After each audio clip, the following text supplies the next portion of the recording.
Serna, bienvenido, muchísimas gracias por estar con nosotros. Gracias, Pedro, Carlos, a vosotros. Eres miembro del Partido Popular y tienes un protagonismo evidente en esta reforma del Tribunal Constitucional que ha levantado tanta polvareda. Yo no sé, Pedro, te lanzo la primera pregunta. ¿Es lógico que el hecho de hacer que el Tribunal Constitucional pueda sancionar, pueda exigir el cumplimiento de sus sentencias y pueda incluso llegar a suspender aquellos cargos, estábamos ayer, lo hablábamos, pensando obviamente en el proceso separatista y obviamente en Artur Mas, ¿tiene que levantar tanta polvareda el hecho de que un Tribunal Constitucional pueda exigir que se cumplan y castigar a quien no cumple? A mí la verdad es que me parece inaudito. Lo que hemos hecho es dotar al Tribunal Constitucional de una mayor fortaleza democrática.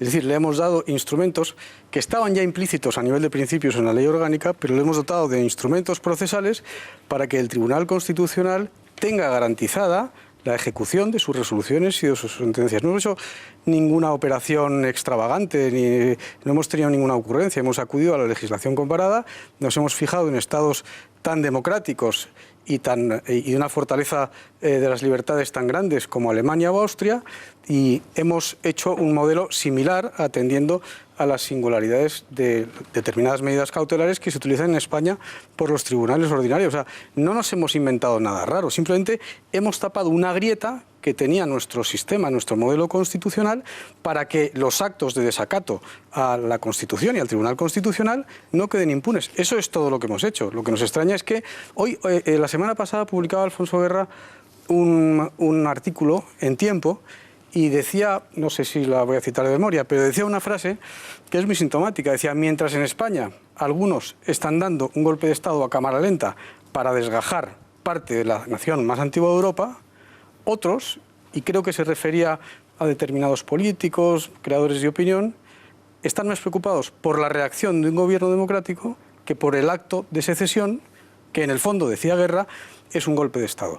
Yo me limito a citar a Alfonso Guerra para que los pupilos que dejó en el Congreso de los Diputados tomen nota, ¿no?, de lo que es un socialista de verdad. Uno de esos pupilos es Pedro Sánchez. Vamos a ver las reacciones que ha habido y entre ellas, por supuesto, la reacción del Partido Socialista.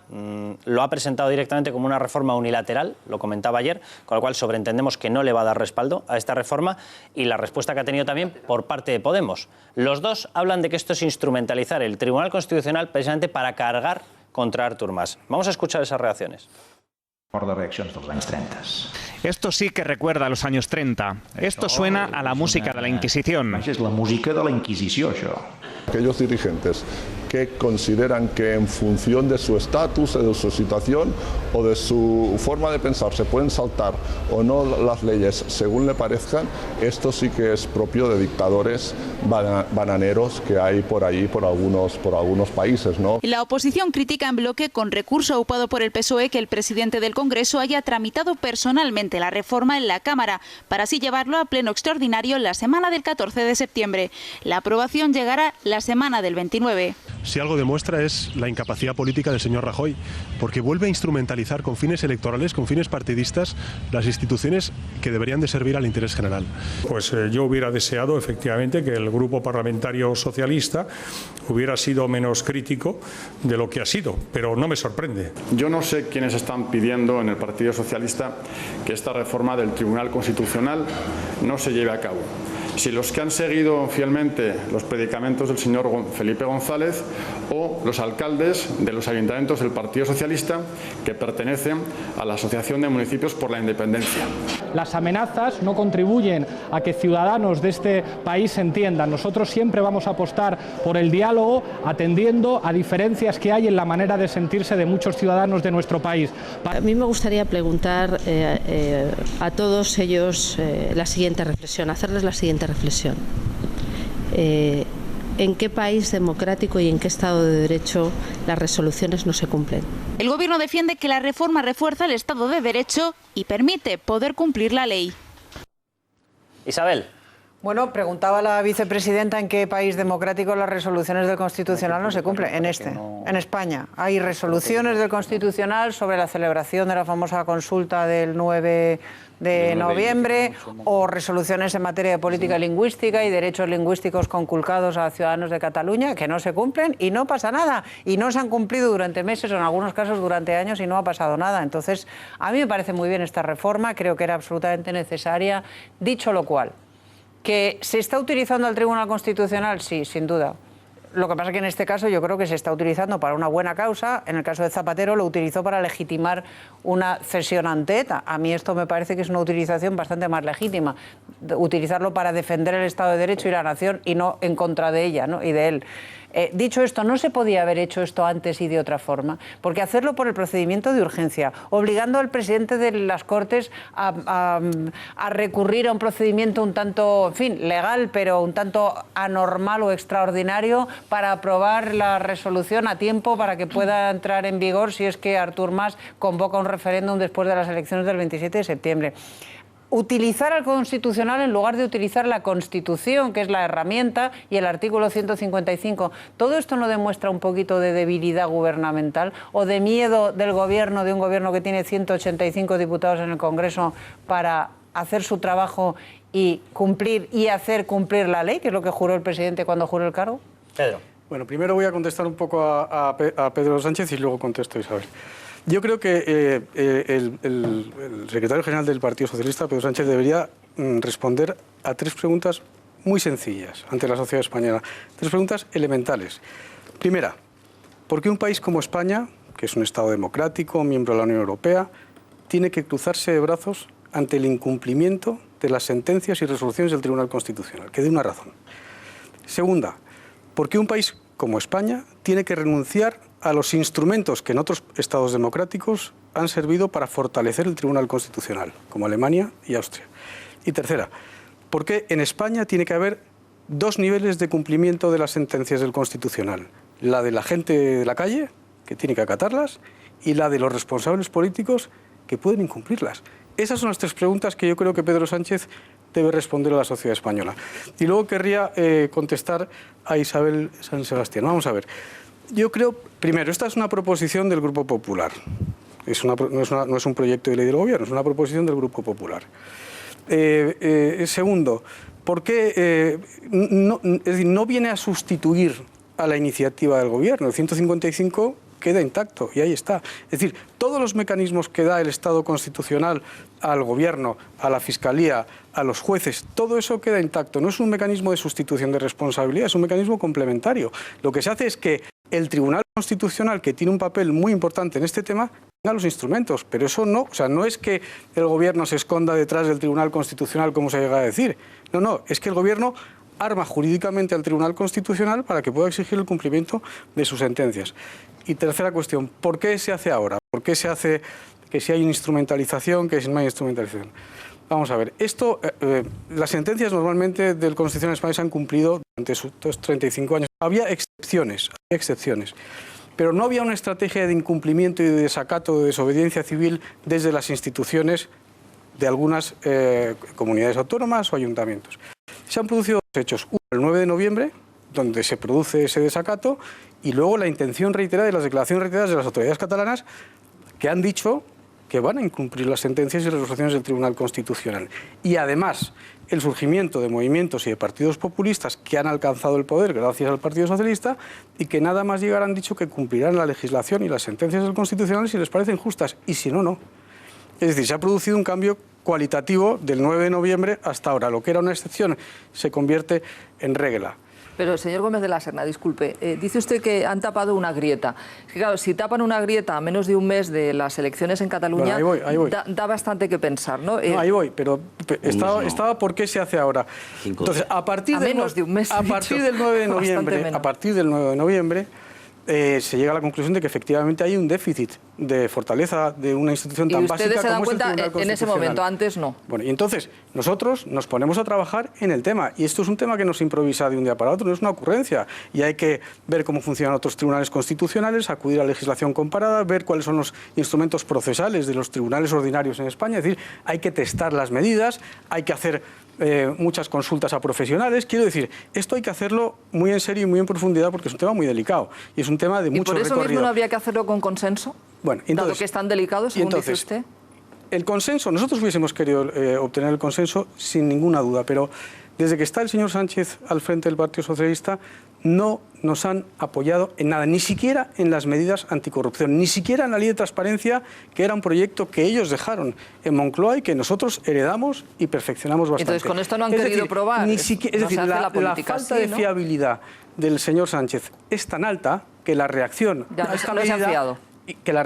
a esta medida es la que ha sido. Y esa es la prueba del 9. ¿Cómo han reaccionado? Ellos podían haber dicho... No, ellos y todos los demás partidos, bueno, yo de Esquerra Republicana me lo espero, de Izquierda Unida me lo espero, de Podemos me lo espero, de Convergencia naturalmente me lo espero, del PNV y de Bildu me lo espero, pero no me lo esperaba del PSOE. Todos son malos. Es decir, lo que no es de recibo es que un partido de gobierno, el partido de Felipe González y de Alfonso Guerra, reaccione de esta manera. Eso es lo que no es de recibo. Y ese es el cambio cualitativo de Pedro Sánchez al frente del Partido Socialista. Bueno, la reacción demuestra que no es fiable. Ya vino con Pedro, con ZP eso. Bueno, esto es herencia de ZP. Herencia de ZP. Esto es una herencia de Rodríguez Zapatero que cambia el modelo del partido. Y una pregunta, señor Gómez de la Serna. ¿No hay tribunales competentes como para hacer que se cumplan las leyes?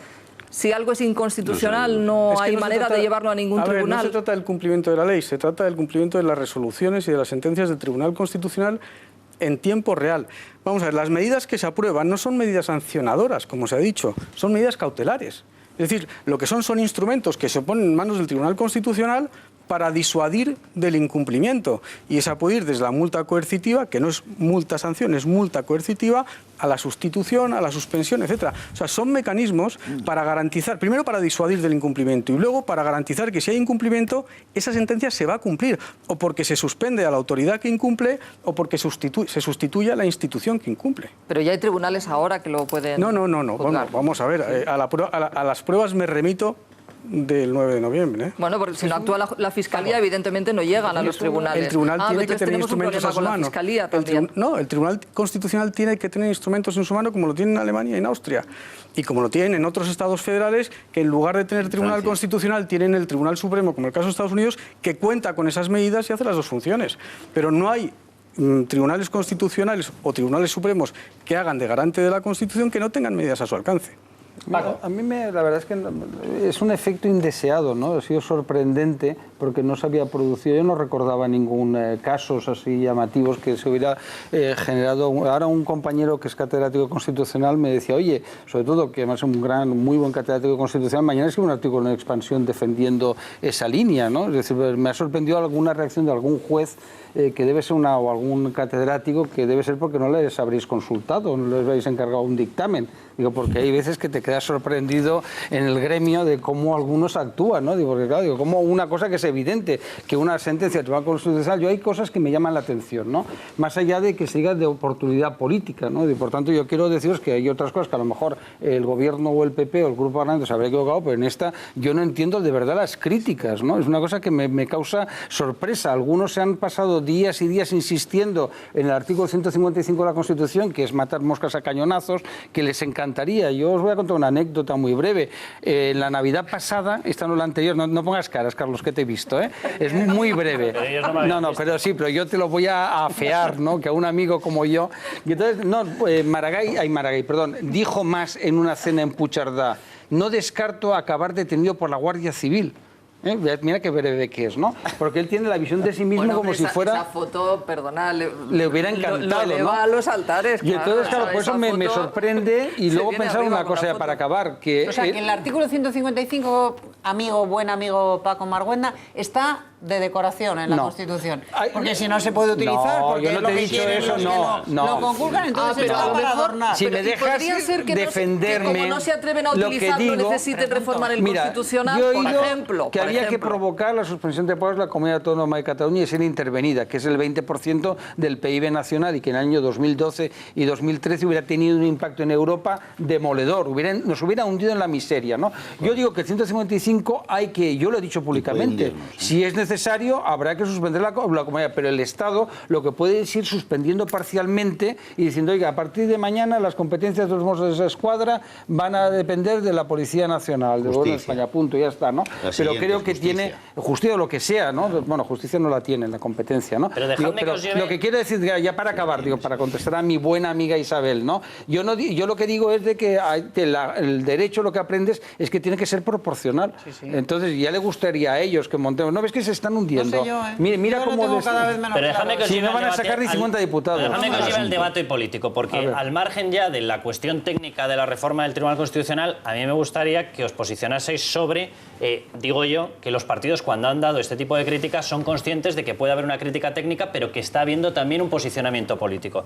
Estamos a días del 27S, a días de que todo el mundo se pronuncie sobre la independencia de Cataluña, es decir, sobre la ruptura de la unidad de España, que aparece recogida en nuestra Constitución. ¿Es consciente, os lo pregunto, el Partido Socialista de que puede ser perfectamente interpretado esto como un mensaje en favor, o por lo menos de no contundencia precisamente contra esa ruptura? Podemos, por supuesto, etcétera, etcétera. A ver, a mí me hubiese gustado que el Partido Socialista apoyara esta reforma. Tenían una manera de protestar, si es que les parece que el procedimiento no ha sido el adecuado, que es votar no en la toma en consideración y votar sí al contenido del proyecto. Pero ni siquiera han tenido la capacidad democrática de estar a la altura de las circunstancias en este tema. No es de extrañar tampoco, porque hay que recordar que el Partido Socialista gobierna en más de 40 ayuntamientos en Cataluña, con ayuntamientos que por voluntad del Partido Socialista se han apuntado a la Asociación de Ayuntamientos por la Independencia. Cuidado, o sea, es que el Partido Socialista tiene un lío interno monumental. De ahí la obsesión por intentar implantar lo que ellos llaman un modelo federal, que tampoco saben muy bien lo que es para dar satisfacción al Partido Socialista de Cataluña. Pero ellos tenían la oportunidad de protestar votando no en la toma en consideración y votando sí al contenido del proyecto. Bueno, Alfonso. Me dejas decir una cosa muy breve, es que he metido la pata. El artículo de José Manuel Vera es de hoy, y ha sido un lapsus, perdón. Bueno, Alfonso. Yo puntualizando a Paco, la fábrica existe, esa fábrica de muebles. No insistas que he metido, no quería insultar a nadie. Fíjate que te harán descuento. Te hacen un descuento cuando vas. Bueno, mi opinión es que hay una luz que tapa todo, que es la obsesión que tiene con las elecciones generales en este momento el señor Sánchez y los cálculos que hace. Entonces todo está hecho, todas las decisiones que tome, todas las declaraciones tienen como único objetivo lo que él cree que puede alcanzar a las elecciones generales.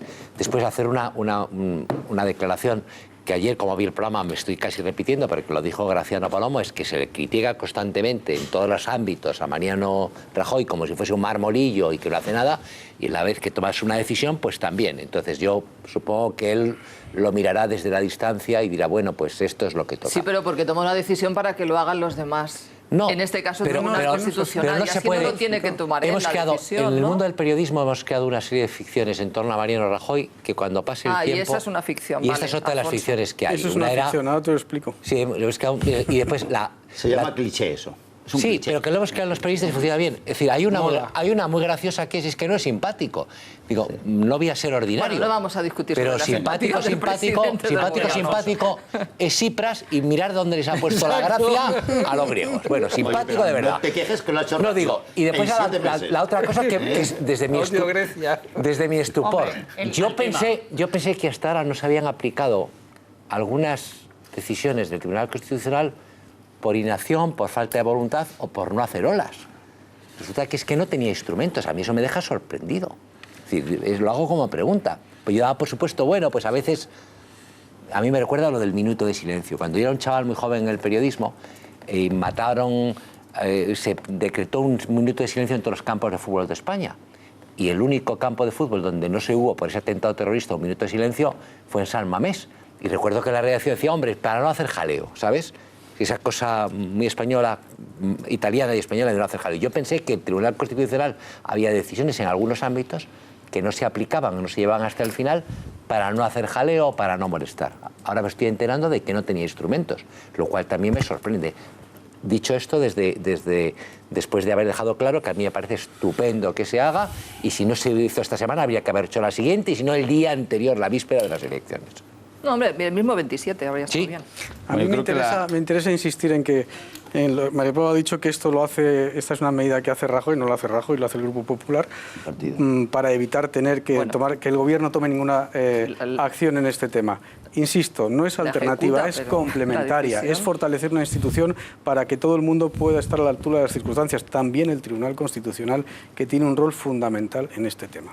Dejadme que veamos de todas formas, porque mencionabais los incumplimientos. Hemos hecho una recopilación de los incumplimientos que se están produciendo precisamente en Cataluña, y la verdad es que la lista es larga. Atención. Y antiguo. Son numerosas las veces que el gobierno catalán ha incumplido las sentencias dictadas por el Tribunal Constitucional.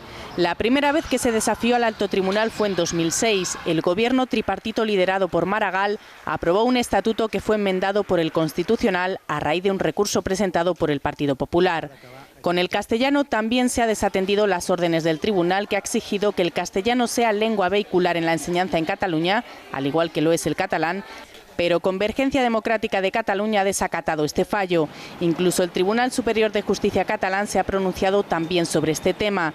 Pero la Generalitat ha estado evitando impartir un mínimo de 25% de clases en español durante todo un año. Más incumplimientos. En 2010, el tripartito liderado por el socialista José Montilla aprobó una ley de consultas. El gobierno de Zapatero presentó un recurso y el alto tribunal suspendió la norma, pero fue rescatada por Convergencia, una ley con la que pretendían parar la consulta del 9N. Y por último, el gran pulso que le ha echado Artur Mas a la justicia ha sido con el 9 de noviembre. El Constitucional suspendió la consulta, pero el presidente de la Generalitat, aún así, decidió convocar a los catalanes a las urnas.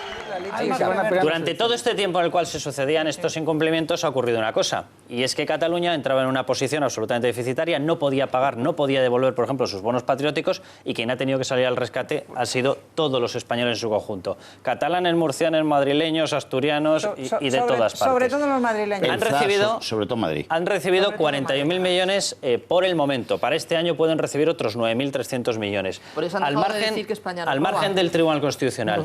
No había sido estos capítulos que hemos visto el momento precisamente a lo mejor para poner la alta inspección del Estado para que garantizase los derechos de las familias que querían una educación en español, en castellano, el FLA, el mecanismo de rescate, la fórmula para haber apretado las tuercas y haber evitado que se hubiese llegado a esta tesitura, Pedro. Vamos a ver, yo vuelvo a la reforma que hemos presentado de la Ley Orgánica del Tribunal Constitucional. Ahí, y nadie lo ha citado, se introduce una cosa muy importante. Me refiero a las sentencias del Constitucional en materia de educación y del castellano, etcétera. Y es que ahí se le da a las partes la posibilidad de que soliciten ante el Tribunal Constitucional la adopción de estas medidas cautelares. Es decir, una asociación de padres que esté puede instar perfectamente al Tribunal Constitucional a que garantice la ejecución de la sentencia, cosa que no ocurría hasta ahora. Quiero decir, esta reforma va mucho más lejos de lo que la gente está diciendo. O sea, efectivamente pone fin a la situación que tú decías antes, Isabel. O, por ejemplo, el Consejo Nacional para la Transición que preside un ex magistrado del Tribunal Constitucional y que está encargada de crear lo que llaman las estructuras de Estado, que es crear un Estado paralelo. Este Consejo Nacional de la Transición está suspendido por el Tribunal Constitucional y, sin embargo, continúa funcionando y este señor continúa cobrando su sueldo, lo cual es inaudito en un país civilizado. Bueno, esto que se va a aprobar en la primera semana del mes de octubre va a acabar con esa situación. José Luis. Yo creo que desde el punto de vista de la estrategia y de la mínima inteligencia política es la ordenación del tiempo. Es decir, quien marca la agenda en política tiene unas posibilidades importantes de ganar. ¿Me reconocerás que la hemos marcado? Bueno, habéis marcado una parte. Yo creo que claro, si lo hubierais hecho hace año y medio estaría bastante mejor hecha que ahora. Yo creo que ahora hay que centrar en el desafío catalán en el intento de ruptura de la legalidad. Es decir, el fortalecer el Tribunal Constitucional me parece bien, pero no quitar de la agenda política la variable fundamental, que es el intento de ruptura de la legalidad por parte de Artur Mas, utilizando unas elecciones autonómicas, como las gallegas, las andaluzas, las vascas, para intentar crear un plebiscito falso, porque es falso. Y esa es la gran batalla que hay que darle. Es una batalla mediática de la comunicación política. Y quedan 20 días. Yo creo que el PSOE debería haber discutido en un primer punto y haber votado que sí. Porque tampoco es tan importante. Lo importante es hacer valer la legalidad, porque vamos a tener un gran problema si sigue el ruido político y si se acerca el ruido político, que son los mercados financieros. España es un país que necesita, para solucionar nuestro gran problema, que es el 23% de paro, tener una estabilidad, política, institucional y económica. Y para eso, como nos financiamos con más del 50% con dinero de fuera, es que no es nuestro el dinero, nos lo tienen que prestar los mercados. Y si nos prestan los mercados, déjame que termino, si nos lo prestan los mercados con ese ruido político como este, que es enorme, porque es el 19,5% del PIB, Cataluña... Te estás yendo del tema que no me estoy yendo de nada, no me estoy yendo de nada. Ese es el gran problema de la ruptura. La ruptura puede y te termino, oye, que si quieres hablar en medio minuto he terminado. Breves, Balbás, porque esto no es un campo de mítines, esto es un debate. He terminado, Carlos.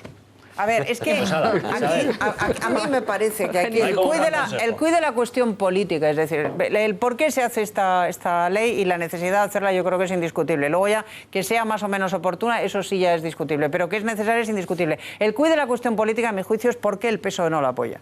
¿Por qué el PSOE se pone de perfil y no la apoya? Pues porque para el PSOE de Pedro Sánchez en este momento lo que pase con Cataluña, lo que pase con España es secundario. Para él lo prioritario es que se le desligue del PP de cualquier forma, porque él está pensando en las elecciones de diciembre y está pensando que su electorado no le perdonaría votar con el PP absolutamente nada. Y ante esa necesidad de impedir cualquier aproximación al PP que pueda suponer que una parte de su electorado le abandone y se vaya a Podemos, es capaz de consentir que Cataluña consume la sedición, sin que, o por lo menos una parte de la sedición, o que por lo menos siga incumpliendo las sentencias del Constitucional, sin dar al Constitucional armas para defenderse. Y, por supuesto, si se planteara la aplicación del 155, vamos, no tendríais en el Congreso el respaldo del PSOE ni en 1.000.000 de años. Y esto se llama deslealtad constitucional. Y esto es lo más grave que desde mi punto de vista está ocurriendo en España en este momento, que el primer partido, el segundo, vamos, el partido que junto con el PP vertebra España está siendo desleal al sistema y a la Constitución.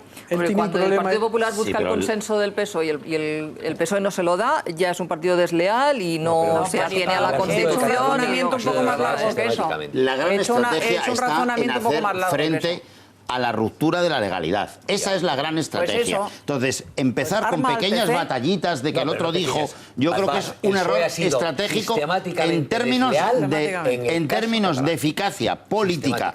A 20 días, yo creo que el bloque constitucionalista debería estar conjunto. Desde luego, Artur Mas juró la Constitución, si no, no puede ser lo que es presidente autonómico de Cataluña, o la jura o no puede ser presidente de la Constitución, con lo cual esa es la ruptura de la legalidad y debe estar todo el frente constitucional en frente y no perder el tiempo en agendas laterales, y eso es una agenda lateral. La agenda principal es hacerle frente a ese intento de secesión, que es gravísimo, y económicamente nos puede costar miles de millones, más que todos los hospitales de Cataluña juntos, Sin duda. Una pasta brutal, y eso es lo importante. Y lo que nunca dice Artur Mas. Él tiene un problema, Pedro Sánchez tiene un problema en este momento, y es que las encuestas le dan 90 diputados. Rubalcaba, que ya tuvo un resultado francamente malo, obtuvo 110. Es decir, las encuestas le dan una bajada de 20 diputados. No. Eso es el final de Pedro Sánchez. Su única estrategia de supervivencia es montar, y lo que ha ocurrido en los ayuntamientos es un ensayo previo, montar un gran pacto con la izquierda radical y con el nacionalismo más radical. Y en eso está, y está prisionero de esa estrategia. Y por eso la reacción ante este tema es esa, y por eso la reacción del PSC en Cataluña es la que es. Pero porque eso es está en diciembre. Eso no, no, pero él está preparando lo que está ocurriendo en las 5 grandes ciudades españolas, en 5 de las 7, es un ensayo general del proyecto que tiene Pedro Sánchez para el país, sumado a lo que ocurriría en Cataluña, en el País Vasco, etcétera, etcétera. Hoy veíamos otra propuesta, procedía de Ciudadanos en todas las comunidades autónomas en las cuales tiene presencia, que suman 12, va a trasladar una propuesta para que se tenga que pronunciar todos los partidos políticos sobre la unidad de España. ¿Os teméis que en ese pronunciamiento volvamos a ver algunos grupos que deberían estar claramente defendiendo lo que aparece en la Constitución española de la unidad de España, que de pronto se desmarquen y que tengan algún desliz? Yo estoy convencido que el PSOE en ese terreno va a jugar. Es verdad lo que decía Pedro, ¿no? Que ellos están... ¿Va a jugar a qué? Va a jugar... ¿En Cataluña tú crees que va a jugar? Van a decir que es una movida electoralista. Sí, va a decir que el contenido, la verbalización del acuerdo, no entramos en el fondo, pero que la forma... Y se van a abstener. Y sombras chinas. Creo, ¿eh? Se van a poner de perfil y se van a hacer los juegos. ¿Y cómo se puede, Pedro, cómo se puede entender que un Partido Socialista Obrero Español se abstenga en un planteamiento que lo único que hace es relatar uno de los artículos del Tribunal Constitucional? Pues porque este Partido Socialista Español no es el que era. ¿Y cómo se puede entender que nuestro amigo Antonio Miguel Carmona haya apoyado a Carmena en el Ayuntamiento de Madrid? Pues porque no le han dejado otra opción, porque estamos en lo que estamos y estamos en diciembre. Y lo que le importa al PSOE en este momento son las elecciones de diciembre y son las generales, y es desmarcarse de todo lo que huela remotamente a PP. Vale, y yo pregunto, ¿y por qué hay que votar eso? ¿El qué? La propuesta de Ciudadanos, o sea, que ¿por qué? Pero ¿por qué hay porque están en política, porque son un partido político que tiene que pronunciarse sobre su país. Porque hay una comunidad autónoma que está en el desafío, Maripao, que se está yendo. Vuelvo al punto que me parece el más importante, al punto de José Luis, que es habrá que ver cómo se resuelve esto, o sea, y para eso tenemos que votar, saber la postura de cada uno. Vamos a resolver, pero si ya sabemos cuál es la postura. Pues ya sabemos cuál es la postura. O sea, esto es como pronúnciese usted, pero pronúnciese. Pues no, resuelva usted, que es lo que hay que hacer. Ya está, ya sabemos de qué va cada partido. Eso también pasó cuando el PSOE empezó a marear, como siempre, con la ley de memoria histórica, ¿no? Y quería que cualquier ciudadano se pronunciara sobre el tema del franquismo. Y oiga, yo he jurado la Constitución, déjenme la historia en paz, ¿no? Que entonces, claro, a algunos no les parecía mal que se utilizara la historia de España, que se utilizara el franquismo, etcétera, para descalificar a un partido democrático. Lo que buscaba el PSOE era introducir esa idea de que el partido iba... Esto que juega siempre la izquierda. El PP es un partido autoritario. Sí, el Rogerío siempre hace lo mismo. El Rogerío, ya. Sí, Rogerío Nacional, sí, hombre. El pijo progre al Rogerío. Que son así. Es verdad, siempre el juego es el mismo. El PP es insensible con los desfavorecidos. ¿Pero qué narices? No, pero sobre el voto, claro, sobre el voto en los parlamentos. Es que es la primera vez en España en 86 años... O sea, desde el 31, en que la posibilidad, aunque remota, de que una parte del territorio español se desgaje del territorio español, pues es vista como una opción y está siendo trabajada por un grupo importantísimo de gente, por dirigentes políticos, por partidos y por el gobierno de esa región. Es que ese es un hecho absolutamente inédito en España en 81 años. Pero no, 86 años. Y que la izquierda... Maripao, que eso merece un pronunciamiento general. O sea, es que hay una comunidad autónoma que está en un proceso abierto de sedición. Que es una cosa y que la izquierda... Instigado por la... Se plantea el plebiscito para todo el Estado español. Un comentario muy breve. O sea, pero que cada partido se pronuncie sobre la como era Largo Caballero, y que la izquierda revolucionaria, que eso era Largo Caballero, esté en el poder. El antecedente de Pablo Iglesias, ¿no?, es esa izquierda comunista y socialista radical, que no era Indalecio Prieto, que quería llegar al poder. Y eso es lo que tenemos ahora. Es la izquierda radical que llevó a la guerra civil. ¿Cómo? No, Besteiro era menos revolucionario. Ahí era Largo Caballero, que él decía, yo soy el Lenin español. Era un ignorante, pobre hombre, pues no era un hombre culto como General de los Ríos y como Besteiro, etcétera. Eran gente que no habían estudiado, ¿no?, como Pablo Iglesias, el antecesor. Entonces habláis de la conveniencia. Es el problema. De ese pocas lecturas es un desastre. Dejadme que os recuerde, el otro día Urkullu hacía un llamamiento diciendo que a partir de las próximas elecciones, él decía, Euskal Herria tendrá una relación muy diferente con el Estado español. Urkullu, País Vasco. En Cataluña veíamos los pronunciamientos y las elecciones del 27S e incluso la amenaza de una declaración unilateral de independencia. En la Comunidad Valenciana, directamente, y vamos a hablar ahora con una de las personas responsables, el Partido Popular ha empezado a recopilar toda la colección que hay en estos momentos de ataques a los símbolos, ataques al himno, ataques a la bandera, ataques incluso a la posibilidad de presencia en actos absolutamente tradicionales, religiosos, etcétera, por parte de un partido, principalmente de Compromís. En Baleares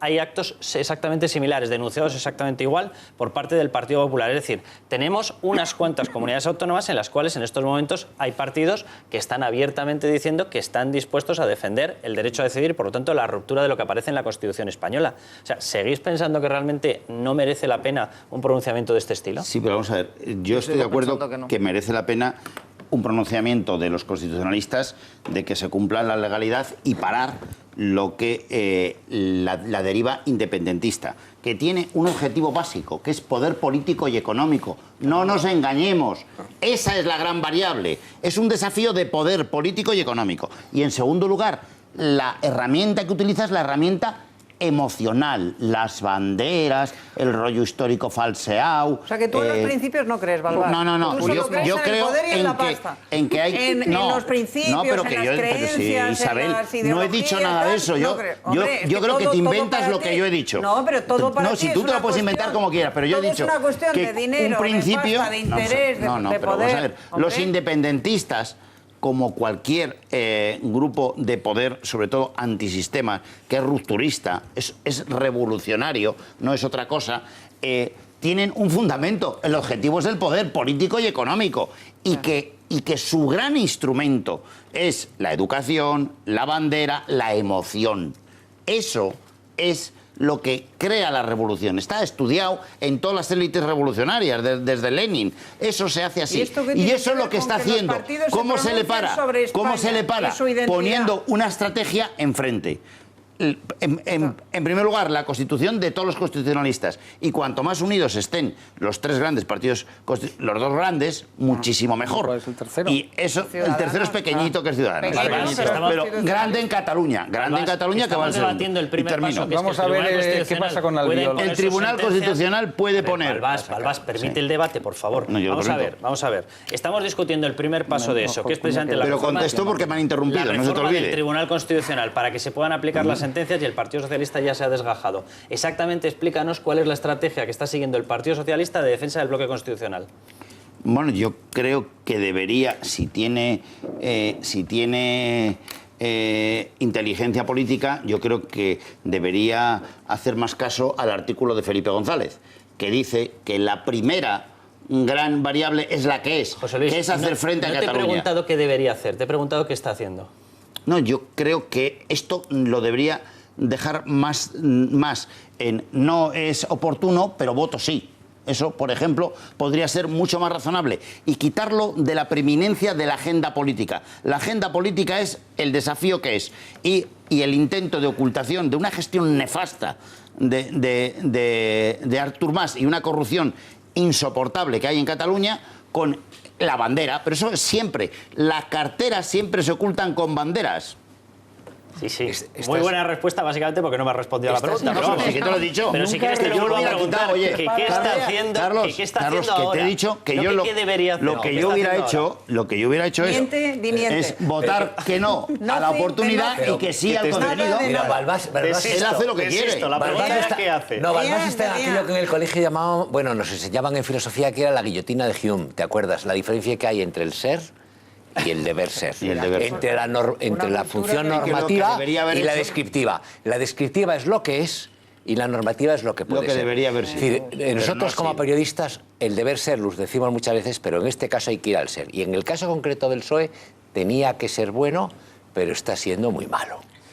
Dejadme no creo que le convenga, pero lo ha hecho. Dejadme que recuerde, mientras estamos debatiendo, siguen saliendo determinadas normas que yo no sé si acabarán dentro del campo de actuación, no sé del Tribunal Constitucional, pero a lo mejor dentro de algún campo de actuación de algún organismo jurisdiccional.